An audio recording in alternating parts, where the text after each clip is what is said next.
Creatures of the day, monsters of the night, welcome. It's a beautiful night in the graveyard. I'm your host, Mortis, and how are you hearing me?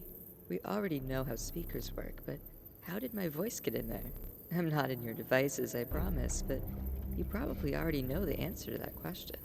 My voice was recorded on a microphone and saved, somehow, to be played back later. But how can microphones do that? There are two common ways microphones can record sounds. First, dynamic microphones are like inverse speakers. Instead of electrical signals being converted into motion through an electromagnet, dynamic microphones catch vibrations in the air with a funnel. These vibrations move a very light membrane within the microphone called a diaphragm. The diaphragm moves a small metal coil through a magnetic field when it vibrates, which creates a small electric charge. This current represents the sounds picked up by the microphone, and it can be processed by a computer. It's pretty hard to make electricity move with sound alone, though, so there's another commonly used type of microphone, the condenser microphone. Fun fact, this is actually the type that I use. Unlike dynamic microphones, condenser microphones can't just be plugged in. They require a stable power supply.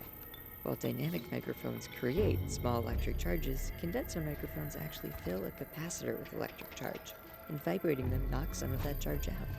You can think of a capacitor like a bucket of water. You need to fill it first, but then, if you shake it, water will spill out.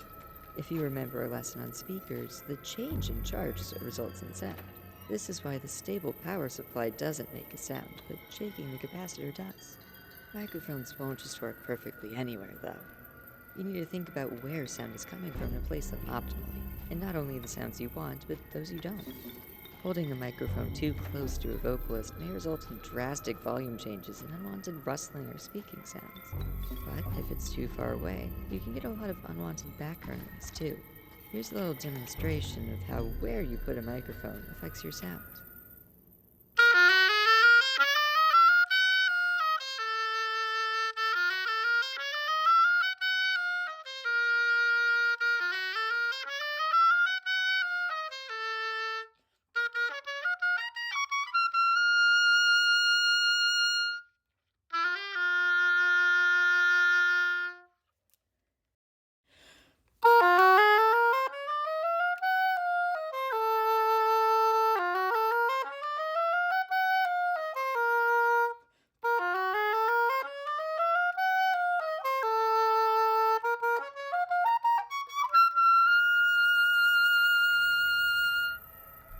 This is the basics of how microphones work to convert sound back into electricity.